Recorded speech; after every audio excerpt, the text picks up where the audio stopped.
practice figuring out which part of you is in charge. Which part of you has the steering wheel of the car right now?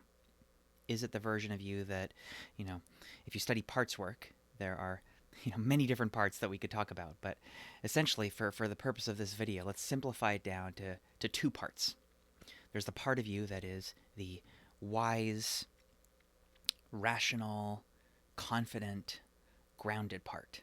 The fully adult, expansive part, like, yeah, I got this. I'm aligned with my values. I'm speaking my truth, standing up for myself. I'm being compassionate. Cool. Are you that part? Or are you another part? Are you kind of a younger part, like a child part, a fragmented part, a part that's kind of throwing a tantrum, a part that's, lashing out in anger, a part that it just doesn't feel like kind of, the best version of you, the best foot that you want to put forward in a situation. And often that part kind of feels younger. It feels like kind of like a child version or a teenage version versus this kind of like wise adult part. Now, I know this might sound kind of woo-woo, but think of it as just kind of different neural networks in your brain and which part of the brain is active right now. And so you can think of this in terms of the 4F response: fight, flight, freeze, fawn. So essentially, are you in the part of your brain that is able to regulate and remain calm? Or are you in the part of your brain that is fighting, fleeing, freezing, or fawning? The kind of more animal part of the brain that is responding to what seems to be a threat. Because if you are in that part and there's a legitimate threat, you're being chased by a lion, there's a murderer chasing you, then cool. Yeah, that is the proper part of the brain to be online. So you can fight, you can escape.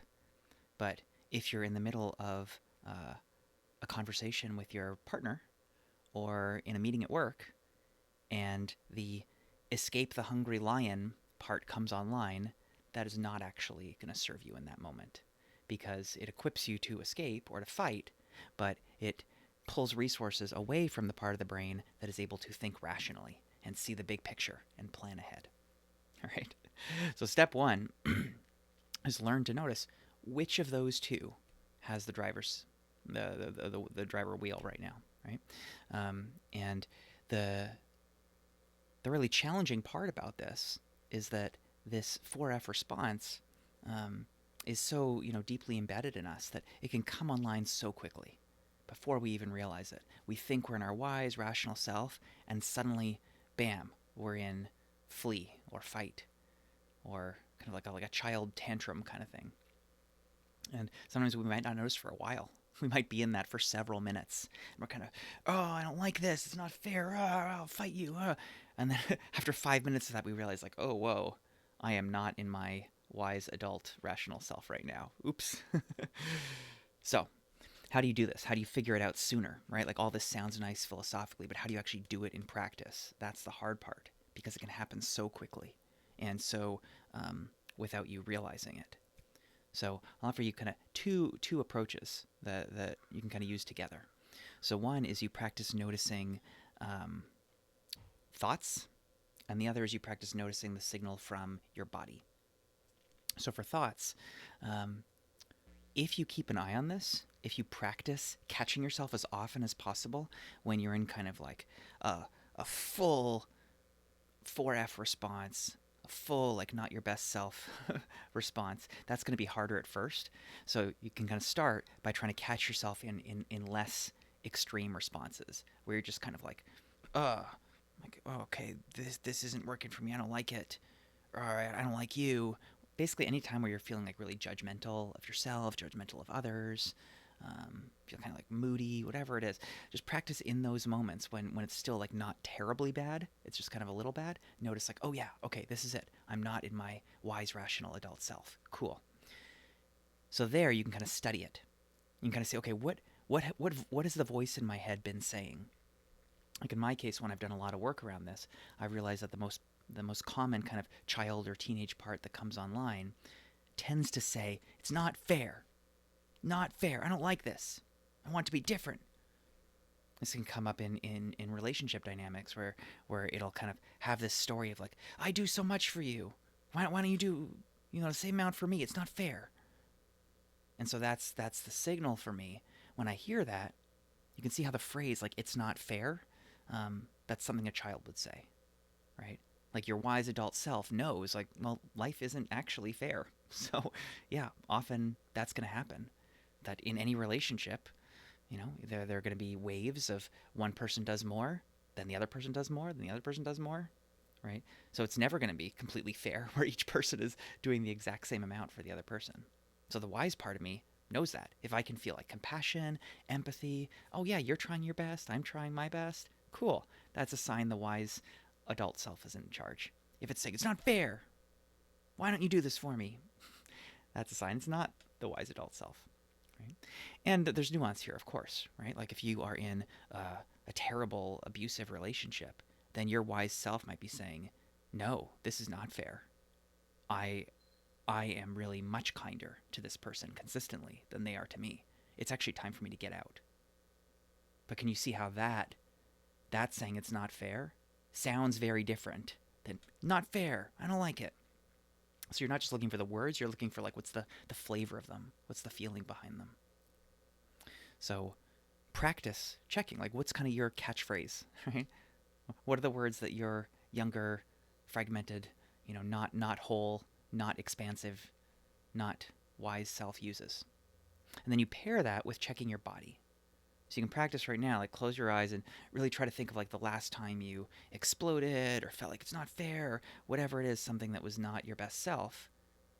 And really try to like flesh it out in your mind. Where were you? What was happening? And just notice what happens in your body. Like for me, I notice like this sinking feeling in my kind of belly. There's kind of like this tightening in my chest. So, okay, those are some clues. Sometimes that's what you're going to notice more than there might not be a voice. So if you're there in a conversation with someone or in a meeting at work or whatever, and you start feeling, oh, my belly's dropping out, oh, my chest is tightening, cool, great, that's the signal. That means that I am not in my wise, rational adult self. Great. So practice learning these. You might have to journal about it. Practice memorizing for yourself. What are your signals? So like try to bookmark. Oh yeah, when I feel this, that's the signal. All right. And again, because these can be really, they can sneak up on you. It might be a while. You're gonna have to practice this a lot. And for a while, you're probably not going to realize you were in the unhelpful state until minutes later, maybe hours later. Oh yeah, back when I did that, I was in that state. The more you practice, the more you'll be able to shorten that time and notice, oh yeah, this is my signal. Okay? So that's step one. That's the longest one, don't worry. So step two is once you've noticed that, once you've caught it, pause, stop, slow down. Because again, when you're in that fight, flight, freeze, fawn response, things tend to speed up. I need to fight, I need to get away, rah, no time to waste. So you need to slow that down. Breathe. Deep breaths. Check. Can I handle this? How activated am I? If this is like a big response, you probably need to get out of there. If you're in the middle of a conversation, you're kind of starting an argument is starting with your partner, that's probably a good time to say, hey, I'm noticing that my my system's getting really agitated right now. So to care for both of us, to care for this relationship, I'm going to go for a walk. And don't worry, I'm going to be back, in like 20 minutes or something. So you're offering reassurance. You're not just like bolting out of there. Like, yeah, I just need to take care of myself. So I'm going to be back in a bit. Okay? And this is not because I'm ditching you. This is because I care about you. And sometimes you might be so agitated you can't handle that. Maybe sometimes you just do need to leave. And that's okay too. That's probably better than like exploding, right? If you're in a meeting at work, maybe you say, excuse me, I need to go to the bathroom. And you hide in there for a while. Just breathe. Take care of yourself. Okay? So this is really important. If you are, dating someone, you're in the middle of a texting conversation, you notice you're getting like the child part is coming online, whatever, the younger part. stop texting. Don't respond, right? If a text triggered you, then take some time. Go for a walk, whatever it is, so that you calm down before you respond. All right. And if everyone just did this alone, just noticed, the unhelpful part is online, stop, pause, slow down. If we could all just do that, oh my God, the world would be such a better place. So, um, step 3. What do you do? Once you have paused, once you've slowed down, what next? So, um, really, there are 2 things that can be possible here. One is you simply try to shift your state from the less helpful one to a more helpful one. So these are, um, uh, you can Google all sorts of things for what's called self-regulation, how to regulate your nervous system, how to calm down. But some of the most straightforward ones are deep breaths, long out breath, and actually making a sound can be helpful, like and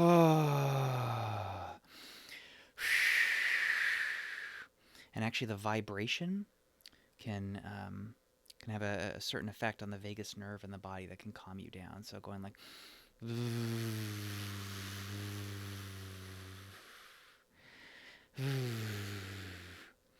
and then shaking your body can be really helpful too. Jumping up and down, just loosening it. Sometimes if you're feeling a lot of energy moving, like anger or whatever, like pressing against a wall, pressing against the floor, pressing your hands, just to kind of get that energy out. Or it could be going for a run. Also grounding, just feeling your feet on the floor. So those are some ways of dissipating that energy, dissipating that stuckness, that feeling, like right? So different techniques might be more relevant depending on which of the 4 F's you're in, right? If you're in a fight, and fight is tricky. It's not just like, I want to punch you, I want to smash this. It could also be, I want to debate you, I want to prove you wrong, I want to list all the ways you're incorrect, right? So if you're feeling the fight response, that's where it might be helpful to dissipate the energy. Like, I'm going to press, I'm going to contort, I'm going to get that fight out, right? If it's more flee, like, I need to get out of here, I need to distract myself, then that's where, it might be helpful to go for a run or distract yourself with something healthy, hopefully not doom scrolling. Like, you could try to, make a list of things you're grateful for, or call a friend, or give yourself a rub. Right? For freeze, one of the most helpful things is just to drop into your body. If you're frozen, like you're kind of foggy, or like, what's happening, confusion, just like, okay, feel my feet on the ground, feel my legs, rub my hands together. And then fawn, just kind of remind yourself, like, yeah, I'm worthy. I deserve love too. I don't have to just do what other people want. I can ask a friend for help that I trust. So that's kind of, all this stuff is for just like re-regulating yourself. Noticing, I was in that unhelpful state. How do I get back to a more healthy state? And then the other thing you can do here that's more powerful is actually healing work. So recognizing that there is this younger part of you that's come online, that's grabbed the steering wheel, and that part needs healing. It keeps coming up for a reason. Like, there's a reason why when this challenging situation happened, you did not just show up in your most full adult, confident, grounded self. This part showed up because it's scared. Some younger part of you, some old neural network is scared. So imagine there's a scared kid in front of you who's like crying, who's scared. You wouldn't just say, shut up, kid. Toughen up, right? But essentially that's what you're doing when over and over again that part comes up and you say, nope, go away. We just have to be strong right now. No crying, no getting angry, not allowed. That's essentially telling like that crying kid, shut up. So instead, you're feeling this challenging response. I'm so lonely. I'm so scared. I'm so angry. I'm so sad. Cool. So be with that. Yeah. Wow, this is scary. This is scary, isn't it? It's okay to be scared. Wow, you're so lonely. Yeah. Yeah, it would feel real good to have a friend right now. Oh, you're really angry. Yeah, let's be angry together. This isn't right. Yeah, we deserve to be treated differently. Yeah, this is against our values. It's really like embracing that emotion. That's how you heal it. This kind of part of you keeps saying, like, hey, pay attention to me. So if you say, yeah, I got you, I hear you, that's what will eventually make it not come up as often when it feels heard. So the healing is just, I hear you, I'm here with you. Imagine you're a parent talking to a kid. I got you. I'm here. You matter.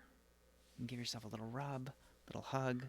It might seem crazy, right? Like caring for this imaginary child, but I can promise you, like, this is powerful stuff. If you really pretend, like, just try to take it seriously, just like really try to see your like younger self who's really scared right now, who's really angry, and like, yeah, wow. In all likelihood, your parents were not perfect, and there were times when they told you stop crying, or don't be angry, be happy, and that didn't feel good. So try to give that part something different now. You're allowed to feel your emotions. So the more you can do that, the more you're actually going to heal. And then finally, step 4 is notice when you're back in your adult self. So that can be through a combination of caring for that younger part and shaking, breathing, grounding. And when your amygdala is really hijacked, if you're like in a deep 4F response, you're like really agitated, it can take like 20, 30 minutes to shift from that unhelpful state to the more helpful state. Sometimes even hours. So, if you just had like a huge argument with your partner, don't expect like I'm just going to walk out of the room and come back like 2 minutes later and be good. Like you might have to go for a walk for like 20, 30 minutes. And your job then is to just notice, when is it shifting? It might be subtle, it might be more obvious. So if your signal was like your mind says it's not fair, and you've got this tension in your chest, then notice, when does your mind stop saying it's not fair? When does the tension ease? Whew. Okay, I think I'm back in my wise, adult, rational self. Okay, now I can go back. Now I can send that text message. All right? So the 4 steps again are: notice which part is in charge. Notice through both the types of thoughts you're having, the phrases, what's happening in your body. Try to see which of those 4 Fs, fight, flight, freeze, or fawn, might be applicable here.